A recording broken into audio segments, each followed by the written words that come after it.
There we go. Got to see me itching my eye. Happy Monday. I am so happy to be here. I had the most productive weekend, and I feel like I literally never say that. I like never use my weekends in productive random ways. That sounds bad to say, but really I don't. I'm like, let's go have some fun.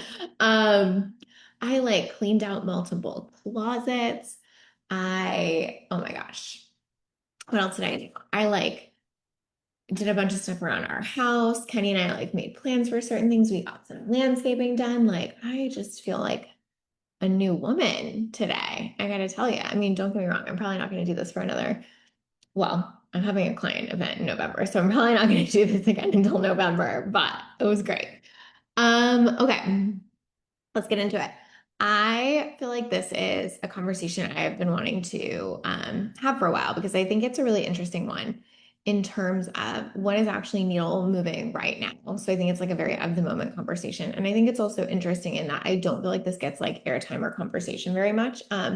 In part because it's a little bit challenging to track. And I think in part because um, a lot of people just don't want to have to do this, I guess, is maybe how I would say it. And I don't mean like have to do it like it's a lot of work, but you'll see what I mean in a second. I mean like have to really lean in to kind of these parts of the business that signal growth, that signal you're moving in the right direction. For most of us, we kind of want to see that immediately. We don't want to see the signals of that. We want to see the outcome of that immediately. And so when someone is like, hey, we need to be looking at signals of this, sometimes it can be really frustrating because we're like, I just want the outcome. So I hear you, and it might be really frustrating. But I promise you, what I'm about to say could be one of those things that, like, yes, initially is somewhat annoying, but long term is going to absolutely change how you feel in your business day to day. It's going to change how you look at your business. It's going to change how you confident you feel in getting that next client or that next sale when you really look at it like this. So we're going to talk about all of those things. And the reason I said it's not leads, I wanted to mention that too. Oh, before I forget, I do this every time. If you're here, say hi. Any and all comments get you entered a chance to win any one of my products or $100 gift card at this juncture of online content. I know that spending whatever this ends up being 35 minutes with me in the middle of the day on a Monday is no small feat. So as always, thank you for being here. Hey, Sam, good to see you. So any comment, any interaction gets you entered to win that. Just again, as a thank you. So, all right, let's get into it. I feel like one of the reasons I was saying it's not leads is because I feel like if people think of like a metric that matters, they're either going to go it's leads or conversions. And typically that's how I teach and think about things too, meaning like if I'm looking at a client's business, I'm kind of like, do we have a leads problem or a conversion problem? Like those are really easy buckets to put things in. So don't get me wrong, like that's still valuable. I'm not saying like leads don't matter. It's not something a coach should look at, or it's not something you should look at. I'm just saying it's not this metric that I want to talk about today that most people tend to ignore. We actually hyper focus on leads sometimes, I think, and that's actually one of the things that makes this one specifically difficult is because sometimes we hyper focus on leads and not what the behavior is of that lead. So the metric, just so we're clear, and we're going to talk about a lot of pieces around that, is demand. Okay. A lot of us are looking at inputs like, you know, what kind of like email open rate are we getting? What kind of click-through rate are we getting? You know, what conversion rate are we getting? Again, all things I look at, all good. I'm not trying to say any of those are wrong, but we don't actually measure demand signals a lot. Like, how interested do my people seem? What actions are they taking that suggest to me, right? That they are very interested, you know, like how many people are raising their hands in my DMs, how many people are, you know, signing up for like a wait list or engaging with me or reaching back out to me or whatever. And that is really important. um, it is so meaningful in terms of ultimately knowing what it's going to look like to get the sale. Um, a lot of people, I feel like, underutilize strategies like this. Like we underutilize things like wait lists or whatever because we just want to move to the sale instead of being like, well, The thing that's going to make the sale easiest is if we build demand. And the other thing that happens in our industry is a lot of people don't want to build real demand because, like, as soon as that comes in, they want to make the sales off of that. Like, no one ever wants real demand in a sense, because they're always trying to like capitalize on more, more, more. But when you can actually look at like, are my leads signaling that there is a demand for this? And am I actually sometimes letting real demand build in my business? That will make such a difference. Like, that is shit you can count on. And I'm not saying you have to do it in every area of your business or for every offer, but I am saying like most business owners should be looking at this far, far, far more than they are, right? We cannot go off of just like leads, conversions, and sales always, especially in a market like this where buyers are more sophisticated, time to buy is lengthening, trust is really low, competition is higher. Like, I'm not trying to say all of that in a depressing way. I mean, that's just how business goes. But equally, if that's how business goes, we do need to be doing things to actually make sure we're setting ourselves up for success with this. We actually need to be doing things to make sure, excuse me, that we can have some reliable measures of, oh, yeah, it seems like my people want to buy from me. Oh, yeah, it seems like I'm really hitting the nail on the head with this offer. Oh, yeah, it seems like um, if I launch this, it will be quite successful. Like, this is something I do with my clients all the time. I'll just give you an idea of an example. If they're like, hey, I really want to launch a new offer for something, I'm like, okay, what if we launch a wait list to it? Right? Why that is so helpful is because it can tell us in advance how that launch will go. Like, the demand for that is predictive of how that launch will perform. Does that make sense what I'm saying? Right? So like if you set up a wait list and you're like, wow, we just can't get anyone on this wait list, don't go through a whole fucking launch because you know you're missing the mark on something there, whether it's like the messaging, the offer, like your audience being warm or whatever. But if you can't generate some demand and interest there, moving forward with like a full scale launch, like while you may be able to get some sales out of it, is probably going to feel really fucking frustrating, right? But if you're able to troubleshoot this stuff earlier on by going, wow, I've been talking about this a lot and it does not seem like there's demand there with my audience. What needs to shift? You can troubleshoot stuff so much more quickly with a lot more ease because you're not doing the full scale thing. Now, again, you could make the case, well, like a full scale launch is what's designed to have them convert. But I would say, I'm like going back and forth with myself. I'm kidding. But like what I would say is, yes, but launches are made between launches. You typically can go into a launch with a very great, good guess of how that launch is going to perform if you are building demand on the front end, right? If you're not, that's when launching feels like rolling the dice. That's when it feels like, oh shit, like we'll see how this goes. And most of us don't fucking like that.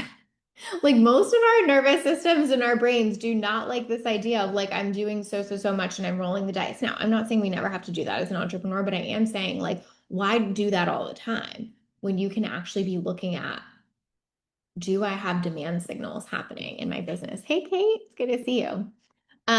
So obviously I'm like an incredibly extreme example of this and I'm not saying everyone should follow it in terms of how I do it.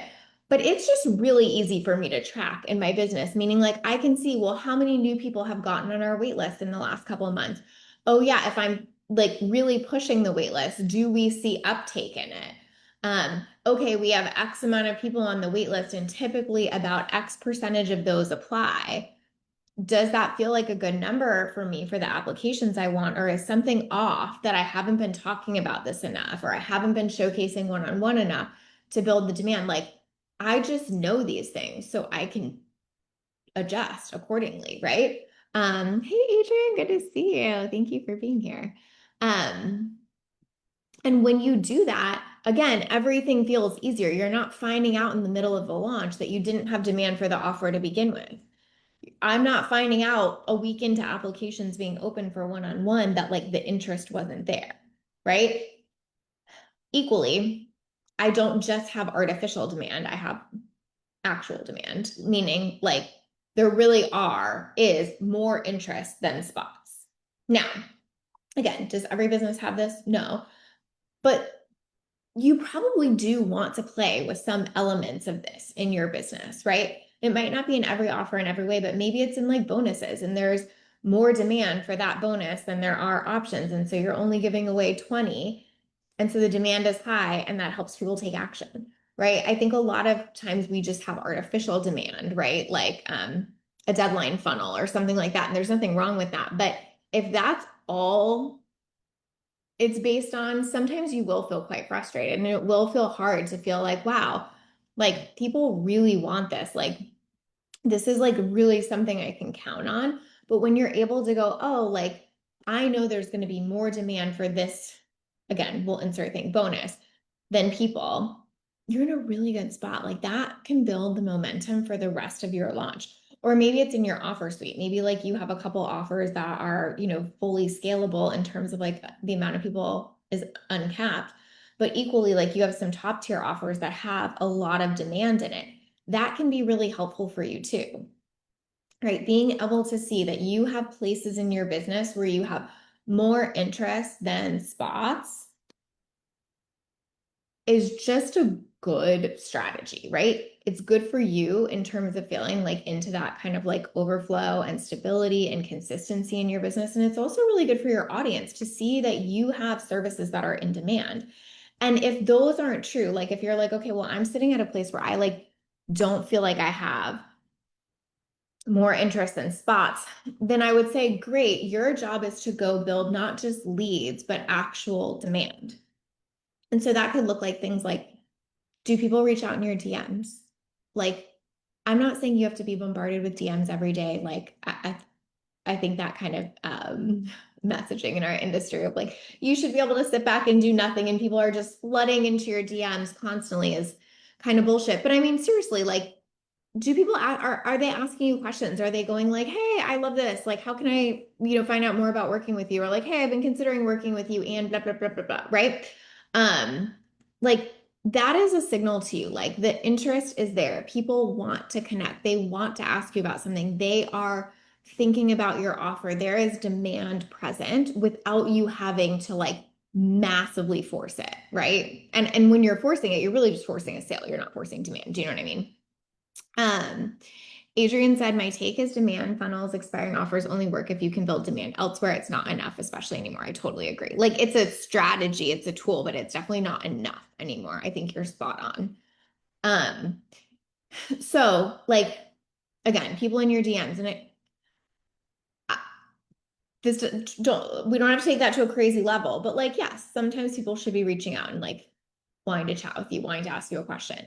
Um, Demand in terms of like if you put out a wait list for something, are people putting their name on it, right? And this is where I think people get really frustrated. I've heard this from clients so often is they'll be like, yeah, but who cares? They're just putting their name on a wait list. I want a sale. And I'm like, I totally hear you. But them putting their name on a wait list is the first step to a sale. And sometimes we need to have like a little bit of that like acknowledgement and patience for the fact that like sometimes even that's a big first step. And if we get that first step, we're getting all the other signals and we can like iterate the rest. Like we can iterate conversions, we can overcome objections, right? But if they're not taking that first step, if they don't even want to put their name on an email list to find out about your offer, that is the first thing to troubleshoot, like hands down. That is signaling to you that like your audience is not feeling connected enough with you. There is not enough demand there that if you go launch this thing, it's not going to feel like you're dragging them with you through the launch. It's not going to feel like you're kicking and screaming, or they're kicking and screaming and you're pulling them. I don't know. That didn't work out for me. You get what I mean.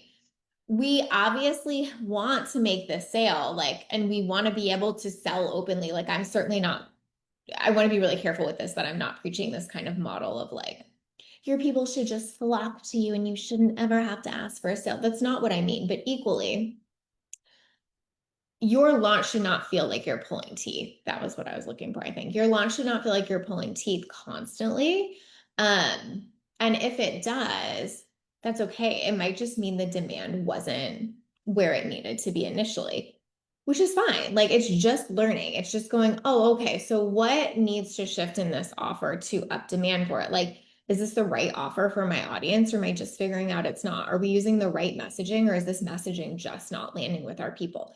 If you're looking at demand, you will figure those things out so much sooner. If you're just looking at conversions, you're going to find that out much later, and it's going to be a little bit more frustrating. I'm not saying it's the end of the world, but I'm just saying like this is that kind of middle ground for like testing things with your audience and really figuring out like what seems to be working or not. Or for example, if you have like, a stacked offer suite, what offer are you getting asked about the most? Like, where does the demand seem highest? What are people reaching out to you about the most? What are conversations starting with the most? Like, those things will tell you so much if you stop to look at them, right? Hey, Megan, she said yes to not forcing it. Right. I think that's the point, right? Um, just to like sidebar for a second, because I feel like I was saying earlier, this like context really matters in terms of this conversation, but I hate all of that messaging that's like the prize doesn't chase. And if you're amazing, you should never have to try for a sale. That's not at all the game. But equally, I think if a launch is feeling so difficult, and it's not just because of objections, which sometimes that happens. Sometimes launches are really feeling more challenging because there's more objections that we have to overcome. But if it's not just that, if you're like, I don't like, people just aren't even telling me anything. I don't even have objections to work off of because like no one's coming to me. The interest isn't there. That is a different problem. That's not you having to chase. That's you having not built enough demand in the interim to make that happen, and or your offer not generating enough demand with your audience. And when we can take that and look at that really neutrally, it really gets easy. I think sometimes demand is the hardest thing for people to look at because it feels so personal.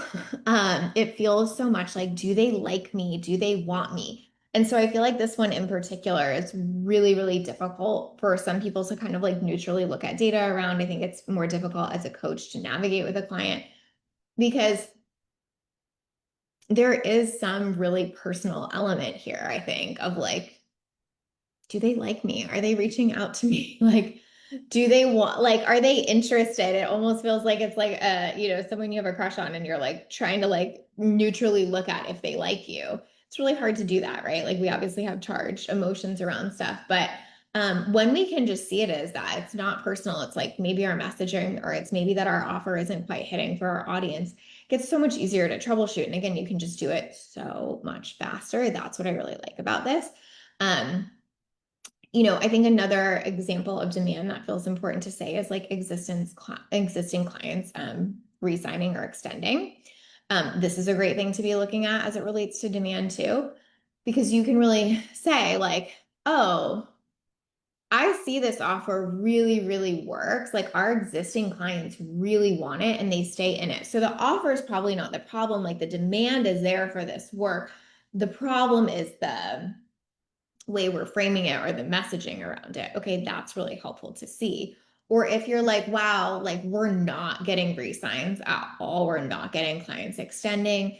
Maybe this offer really just isn't right. And that's why the demand isn't building for it, both with potential clients and existing clients. So again, these are all things that help you troubleshoot so much easier, so much better, so much sooner. And that's why for me, and I'm not saying this is right for every business model, but that's why for me, with a lot of my clients, I like to have demand signalers kind of like built in. Looking at like, are we asking people to DM us and are they? Are we putting out a wait list and how are people taking us up on that? Are we like applications are another good way, right? Like if we have applications, say on Evergreen, like do we regularly get applications or do we really, really have to push for applications to make that happen? This is all going to tell us something about what needs to shift in order to create a business that feels a little bit more predictable or sustainable. And I'm trying to think of how I want to say this.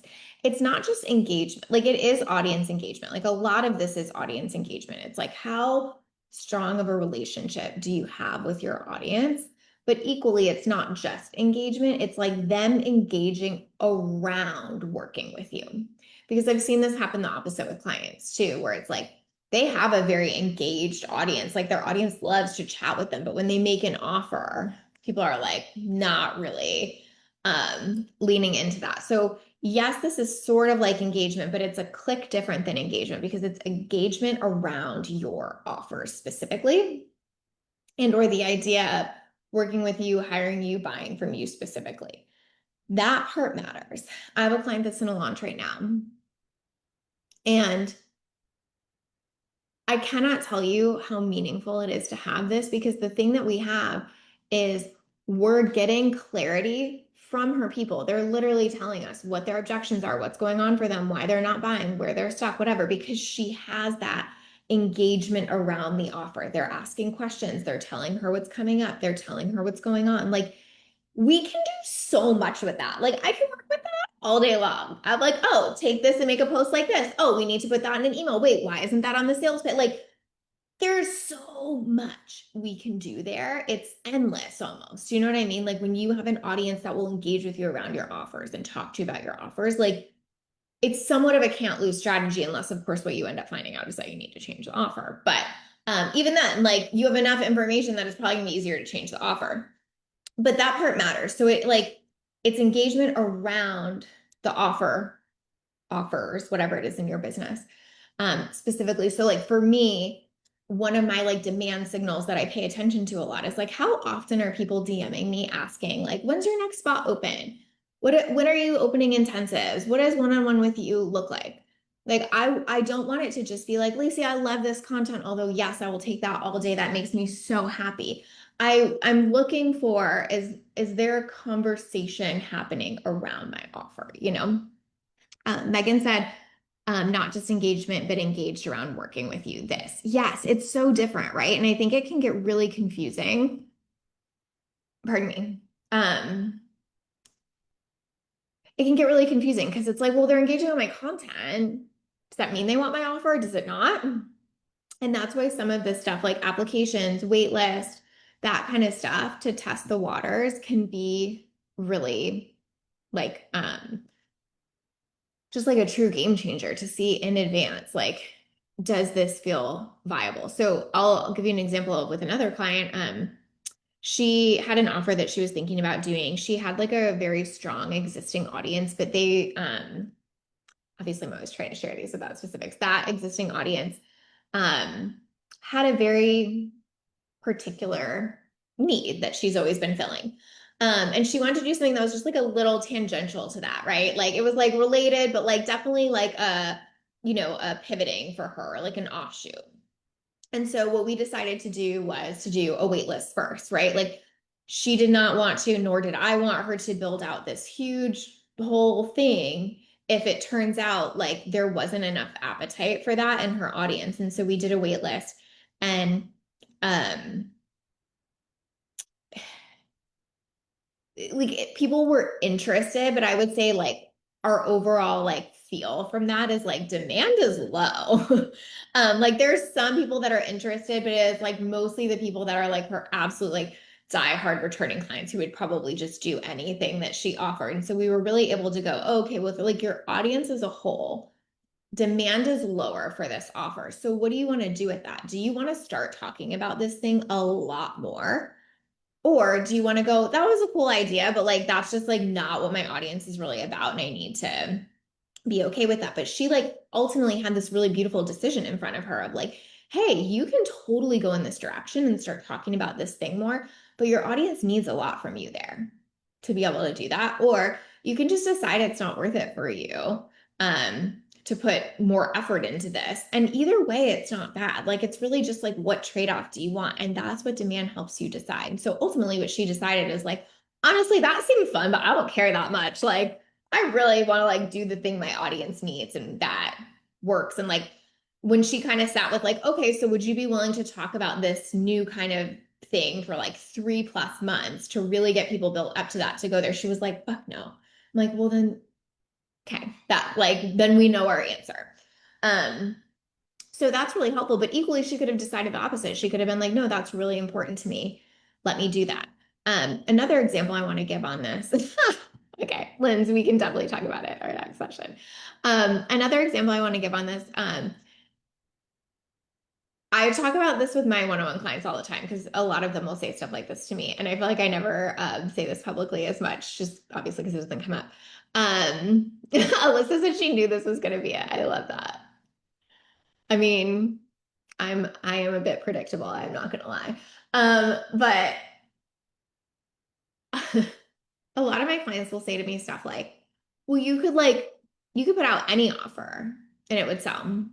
You have a huge wait list. You could go offer them anything and it would sell. And I'm always quick to correct them and say, I have demand around one-on-one.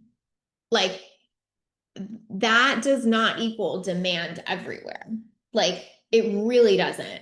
And I'm not trying to say that in a bad way or be self-deprecating. It's just like it's smart strategy. Like I have demand around one-on-one. So yes, I have a wait list. Gosh, I don't even know what it's at now. Like over 800 people, like active waitlist participants, right? Um, and so everyone goes, well, you just could put out a group program to them and it would sell like crazy. And I think we miss the nuance of like, I have created demand around one-on-one. If I actually went to that 800-person wait list and tried to throw a group program at them when I've been preaching my face off about one-on-one for fucking whatever, 10 years at this point, they would be so perplexed and it would take such a large lift on my part in terms of like shifting the messaging and turning that ship to be like, I know I told you to look over here, but I really need you to look over here instead. Like, I do not pretend that I am so good that I am above that. Do you know what I mean? Like, it's not like, oh my God, people want to work with me so bad that they'll do anything I say. No, none of us should ever rest on our laurels like that.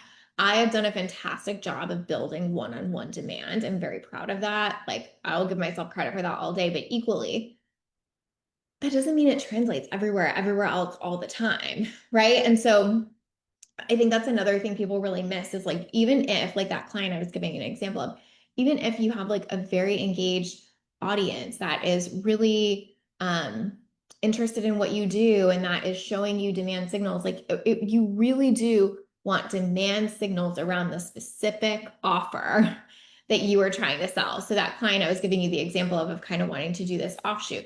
She wasn't like, oh, well, people just like love me and will pay me no matter what. Although that might totally be true for some people, right? She was like, let's see if this seems like something they're interested in. Like that is just smart business. Me going, I am like strategic and intentional and conscious enough to know that all of the effort I have put toward demand is 100% dedicated to one-on-one. If I ever wanted to do something else with that, that's totally fine, but I would need to be willing to deal with the trade-offs of that, you know? Um, Adrian said, just for argument's sake, I love it. How much demand do you think you've tangentially built if you launched something group-based, but it had a one-on-one component via box or a quarterly call or something? Totally. I think that would be different though, because really, I think what would be selling so well off that is one-on-one. Like, do you know what I'm saying? Like, I think people would be like, okay, like the group's cool, but like, I really want one-on-one boxer with Lacey, or like, yeah, cool.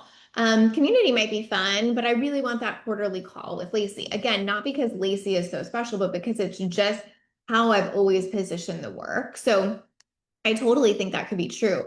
But the demand for one-on-one would still be like such a driving factor of that. And I would almost have to, and I'm using that term loosely, have some kind of component built into that to be the bridge. So I think we're on the same page, but like feel free to push back because I like always love to play devil's advocate on that. Um, but like the one-on-one demand is what would um be my leverage point or what would serve me. Um, even for other things I've done, right? Like you guys know I've always done intensives or like I've done VIP days in person or different things like that. And it's always this component of like one-on-one that really drives it. Um, so yeah, just worth saying. Um, and those are the things we want to be looking at. Like, yes, it's about us. Engagement's almost about us. Does someone like resonate with me and my content? Engagement around my offer is about demand I built for that offer. And if we really keep looking at that, we keep paying attention to like, what are my audience signals around this? Are they in my DMs? Are they responding to an email? Do they have questions about the offer? That's one of the first things I ask clients during launches, typically, if they're like, oh, this launch isn't quite going how I wanted it to go. I'm like, are you getting questions and what are they? right? Adrian said I could maybe push back somewhere based on the price and maybe knowing more about your waitlist and how established they are in your business. But I take your point. You're the best. Yes. There's always more layers. Totally. And again, I'm not being so self-deprecating that I'm like, no one on my waitlist would buy a group offer. But I think in a lot of people's minds, they're like, we have 800 people on a waitlist. Just go sell and get 800 people to buy $1,000 offer for you, and that's $1 million business. And it's always just like 800 people aren't buying $1,000 offer from me. That's not what I built this to be. Do you know what I mean? Um, or like they might, but I would have to do the things for that. It's not a gimme because I have a wait list of that's that big. Do you know what I mean? Kate said people forget that each offer requires a different funnel no matter how you execute it. You have to generate all the things: awareness, interest, consideration, conversion, and retention. Totally. Yes, like that's the point, right? Is like, oh, okay, sorry, Kate. I think your thing disappeared and it came back. That's the point, is the new thing would still take a lot. So it's like that client example I gave you. It's not like she like it wasn't a gimme, right? Like she would have to be like, does this audience want this? And is it worth all of the things I would have to do to give them that? You know, I think we so often forget how much is required to create, build, deliver a new offer. And do we want to? And if we decide to do that, we really do want to make sure the demand is there to make that worth it. Right. Or we need to decide that like we're willing to generate the demand because that's how much we want to do that thing. So like for me, if I had, came up with like a big group offer idea tomorrow and I felt so much excitement and tension around it and was like so pulled in that direction, then I would be like, well, it's worth the trade-off. Like it's worth the work to get those people paying attention over here and moved over here and seeing this offer as really special. But right now, from where I sit, when I like don't have that excitement or energy toward that, even though I could capitalize on that in small ways, I certainly don't think I would generate enough excitement to like overcome that hump in any meaningful way that was worth creating all this other shit for, right? So demand really matters. And it's frustrating because it's not something as specific as a sale, right? And in fact, what I see happen with a lot of people that's worth saying, a lot of people find demand irritating. They're almost like, why are you in my DMs asking me questions? Buy the offer. Or like, oh my gosh, like people are like getting on the wait list, but only 20% of them are converting, or like, oh my gosh, blah, blah, blah, right? Like we can almost find demand slightly irritating because we're like, just get to the part where they buy. But I really want this to like rework that mindset. Like 20% on a waitlist conversion is good, first of all. Second of all, these are all signals. People being in your DMs with questions is a signal to you that there's interest, or it's market research for you of what needs to change. Like why are they asking you that? What are they unclear about? Like I said, at the beginning of a launch, if someone's struggling to launch, I'm always like, are people reaching out to you and what are they asking? Like these are the two things we have to work with, So I want us to start relating to these things in positive ways, right? If I put out sales calls, people really take me up on them. Oh, if I put out a wait list, people are signing up for it. Like that like should not be annoying. It's not like, well, why aren't they just buying? It's like, ooh, they're willing to take the first step. This is signaling something to me. What am I doing with that? When we start to see all of those markers as positive and suggestive of like having a really successful launch or filling out our one-on-one practice or whatever, it gets so much easier. When we start making those wrong and we're like, oh my gosh, the people in the DMs again or whatever, it gets so much harder to move that needle because you're almost pushing away the demand. It's like coming at you and then you're almost like, oh, just buy. Why aren't these people just buying or whatever? Instead of being like, oh, this is what Lacey was talking about. This is the signal. This is so helpful. How can I lean in here? Um, that's how we get them to buy. And honestly, it's just a different market. Like this market does require some of that. Like it really requires being like, oh yeah, I have to see the signals before the big, sale or whatever comes through. Am I paying attention to those signals? Am I getting locked in around those things? Am I going, oh yeah, this is telling me something. This is meaningful. I'm paying attention instead of kind of going, oh my gosh, where's the sale? right? That's where we really get ourselves frustrated. And it's also where we end up doing so much more work. It's where we end up launching that offer and then being like, where are all the sales? Instead of being like, well, if I was paying attention to demand, I would have done this really different. So that is my spiel on demand. We should be paying attention to this. We should be asking ourselves this question more frequently. We should be going, hey, are my people talking to me? Are they talking to me about my offers? If they're not, why not? Am I not talking about my offers enough? That's a huge one for most people, honestly. It's like, are people talking to me about my offers enough? No, why not? Because you're not. I'll tell even in my business, I see that all the time. Obviously, I have a very robust wait list. But you know what happens when I talk about the wait list? A lot more people sign up for the wait list. Like it's so obvious. It's almost like painfully obvious. But like I'll have this happen with clients sometimes. They're like, yeah, I mean, like I just don't know if people are interested in this. I'm like, when's the last time you talked about it? And they're like, I don't know, like 3 months ago. I'm like, uh-huh. Okay. Um, but if you're talking about it really regularly and you're still not, maybe you're not talking about it in a way that's landing with them. Maybe some of their needs have changed. That's really something to look into. Like the sooner you troubleshoot that before doing a shit ton of work, the more ease you're going to feel in your business and the faster you're going to ship things. So demand. It's the thing. It is the bridge between leads and conversions, truly. Um, and it's what's the word I want to use? I think it's one of the best things in a challenging market because it's a signal, right? So it's not just an outcome, it's a signal. And I think in a more challenging market, signals are really, really important. So I hope that helps. I hope that you guys have a beautiful week, build some demand. I feel like you guys always uh, humor me anytime I want to talk about metrics and what we should be tracking. So thank you for being here. And I hope you all have a wonderful week. I'll see you next week. Bye, guys.